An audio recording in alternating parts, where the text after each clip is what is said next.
सोचिए, एक छोटी सी भूल और नतीजा एक ऐसा खून खराबा जिसके बारे में सुनकर आज भी रूह कांप जाए। तो आइए इस नए एक्सप्लेनर में हम सीधे चलते हैं पंजाब के इतिहास की उस भयंकर और बेहद रोमांचक कथा की तरफ जो किसी ब्लॉकबस्टर थ्रिलर से बिल्कुल कम नहीं है। एक ऐसी कहानी जिसने न सिर्फ एक परिवार बल्कि पूरे इलाके का इतिहास हमेशा के लिए बदल कर रख दिया। तो अब सबसे बड़ा सवाल ये है कि खेत से चुराया गया थोड़ा सा सरसों का साग आखिर किसी की मौत का कारण कैसे बन सकता है। सुनने में थोड़ा अजीब लगता है ना, लेकिन सच यही है। एक छोटी सी भूल और उसके बाद एक ऐसी आग भड़की जो सालों तक बुझने का नाम ही नहीं ले रही थी। चलिए देखते हैं ये सब शुरू कैसे हुआ। भाग 1, आधुनिक संगीत की एक महान कथा जहां सिद्धू मूसेवाला और अर्जुन धिल्लन जैसे सितारों को प्रेरणा मिली।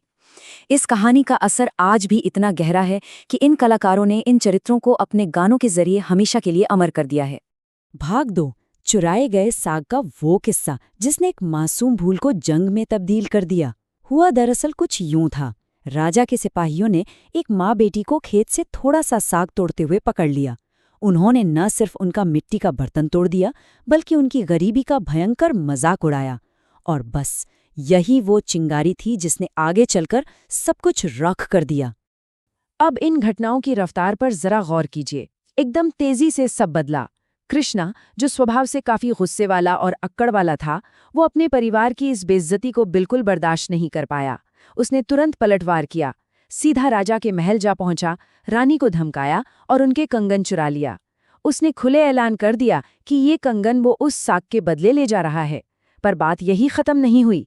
कुछ ही हफ्तों बाद कृष्णा की बहन की शादी में राजा के सिपाहियों ने बारात पर हमला कर दिया, जिसके जवाब में कृष्णा और उसके दोस्तों ने भी हथियार उठा लिए। भाग 3, घातक गलतियां जहां से वापसी का हर रास्ता बंद हो चुका था। इस हमले के दौरान गुस्से में आकर कृष्णा ने एक ऐसी गलती कर दी जिसकी माफी किसी के पास नहीं थी। अपने दोस्तों की लाख चेतावनियों के बावजूद उसने राजा की मासी के बेटे का खून कर दिया। अब ये छोटी मोटी तकरार नहीं थी, ये एक ऐसी खूनी दुश्मनी बन चुकी थी जहां से पीछे हटना बिल्कुल नामुमकिन था। भाग 4, खून, धोखा और डोगर के साथ गठबंधन। हत्या के बाद पुलिस कृष्णा के पीछे हाथ धोकर पड़ गई थी। बचते बचाते उसने खतरनाक डाकू डोगर के यहाँ पनाह ली। डोगर उसकी बहादुरी से काफी प्रभावित था और दोनों में गहरी दोस्ती हो गई। ये सीक्वेंस जरा ध्यान से समझिए, क्योंकि यहाँ विश्वास का सबसे बड़ा टूटना तय था। एक रात दोनों ने साथ बैठकर शराब पी, अपने दिल की बातें की और यहाँ तक कि अपनी पगड़ियां बदलकर एक दूसरे को मुंह बोला भाई मान लिया। सब कुछ ठीक लग रहा था, है ना? परंतु जब कृष्णा पूरे भरोसे के साथ बेफिक्र होकर सो गया, तब हुआ कहानी का सबसे बड़ा धोखा। अगली सुबह जब उसकी आंख खुली तो उसके हाथों में हथकड़ियां थीं और चारों तरफ पुलिस खड़ी थी। डोगर ने चंद पैसों के लालच में अपने ही भाई का सौदा कर दिया था। कृष्णा अब पूरी तरह फंस चुका था। मौत तय थी, लेकिन राजा उसे इतनी आसानी से मौत देकर मुक्त थोड़ी न करने वाला था। राजा ने यहाँ एक बेहद क्रूर चाल चली।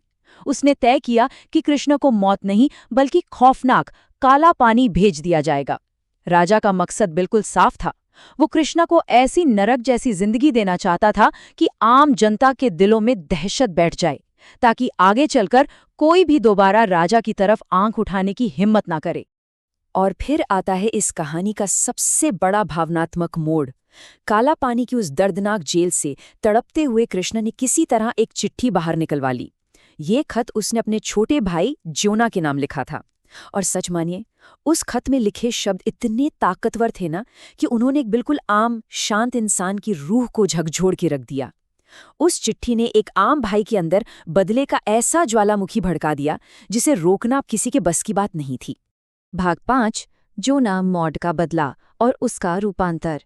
चिट्ठी पढ़ते ही ज्योना ने अपनी शांतिप्रिय जिंदगी हमेशा के लिए पीछे छोड़ दी। उसने सीधा अपने हाथों में भारी बंदूक उठाई और एक कड़ी कसम खा ली कि जब तक वो उस धोखेबाज डॉगर का नामो निशान नहीं मिटा देता, वो चैन की सांस नहीं लेगा। अगर आप यहाँ ध्यान दें तो दोनों भाइयों के बीच का यह अंतर वाकई सोचने पर मजबूर कर देता है। एक तरफ कृष्णा था, जो शुरू से ही गुस्से वाला, अक्कड़ वाला और बागी था, और दूसरी तरफ ज्योना, जो बिल्कुल साधारण और शांत स्वभाव का था। लेकिन सोचिए, परिवार और खून के रिश्ते में ऐसी कौन सी ताकत होती है जो एक बिल्कुल शांत इंसान को इतनी हद तक आक्रामक और हिंसा के रास्ते पर ला खड़ा करती है? जियोना ने डोगर को सीधी चुनौती दे डाली थी कि अमावस्या की घनघोर अंधेरी रात को वो उसकी हवेली आएगा। और जब वो रात आई, माहौल कितना तनावपूर्ण रहा होगा, इसका आप बस अंदाजा लगाइए। जियोना वहां पहुंचा और उसने पुलिस वालों से साफ साफ कह दिया कि उसकी दुश्मनी उनसे नहीं है, इसलिए बेहतर होगा कि वो रास्ते से हट जाएं। पुलिस डर के मारे वहां से हट गई और जियोना ने अपनी बंदूक की एक एक गोली उस धोखेबाज डोगर की छाती में उतार दी। अपना वादा उसने पूरी क्रूरता और निष्ठा के साथ निभाया। भाग 6, आखिरी और दर्दनाक पड़ाव, नैना देवी पर मन्नत। अपना आखिरी बदला लेने के बाद जियोना का अगला पड़ाव था नैना देवी का मंदिर, क्योंकि उसने एक स्पिरिचुअल मन्नत मांगी थी। लेकिन वहां पहुंचने से पहले ही ब्रिटिश पुलिस ने उस पूरे इलाके को चारों तरफ से घेर लिया था। मौत चारों तरफ से घेरा डाल चुकी थी और ऐसे में कहानियों और मान्यताओं के मुताबिक जियोना को वहां स्वयं नैना देवी की एक दिव्य आवाज सुनाई दी। एक बेहद सख्त चेतावनी मिली, कुछ भी हो जाए, चाहे कितनी भी बड़ी मुसीबत आए, बस पीछे मुड़कर मत देखना। अगर बिना पीछे देखे आगे बढ़ते गए तो इस मौत के घेरे से निकल जाओगे। सोचिए वो मंजर, चारों तरफ से धड़ाधड़ गोलियां चल रही हैं। जियोना के वफादार साथी पुलिस की तरफ फायर करके उनका ध्यान भटकाने की पूरी कोशिश कर रहे थे ताकि जियोना निकल सके। एक तरफ पुलिस की तानी हुई बंदूकें थीं और ठीक आगे एक भयंकर गहरी खाई। उस दिव्य आवाज को ध्यान में रखते हुए अपनी जान बचाने के लिए जियोना बिना एक पल गवाए उस ऊंची चोटी से सीधा खाई में छलांग लगा देता है। और छलांग लगाने के बाद पता है क्या हुआ? वो चमत्कारी रूप से जिंदा बच गया, इतनी गहरी खाई में गिरने के बाद भी। लेकिन इंसानी फितरत कभी कभी सबसे बड़ी दुश्मन बन जाती है। शायद ये देखने के लिए कि उसके साथी जिंदा हैं या नहीं, या बस एक पल के आवेग में आकर उसने वो स्वर्ण नियम तोड़ दिया। उसने अपना सिर घुमाकर पीछे देखा और उसी आखिरी पल में एक गोली तेजी से आकर उसे लग गई और वहीं इस महान कथा का एक बेहद दर्दनाक अंत हो गया। इस सारी घटना का असर आज तक देखा जा सकता है। आज भी नैना देवी के उसी रास्ते पर जियोना मॉड की यादगार मौजूद है। आसपास के इलाकों में लोग आज भी दबे शब्दों में कहते हैं कि खौफ के मारे आज तक उसकी बंदूक को कोई हाथ नहीं लगा पाया है। और जैसा कि हमने शुरू में देखा था, उसके इस बदले और बहादुरी की दास्तान को इतने सारे आधुनिक गानों में गाया गया है कि ये कथा नई पीढ़ी के लिए भी अमर हो चुकी है। तो इस पूरे एक्सप्लेनर के अंत में ये कहानी एक बेहद गहरी छाप छोड़ जाती है। जरा सोचिए, जब सब्जी चुराने जैसा बिल्कुल मामूली सा अपमान एक ऐसी खूनी दुश्मनी में बदल सकता है जिसने कितनी जिंदगियां तबाह कर दी, तो आखिर इस बदले की असली कीमत चुकाई किसने? ये कहानी सबको सोचने पर मजबूर जरूर करती है कि गुस्से में उठाया गया एक छोटा सा कदम वक्त के साथ कितना भयानक और खतरनाक रूप ले सकता है। खैर, आशा है कि इतिहास की इस कड़ी ने आपको भी उतना ही हैरान किया होगा जितना हमें।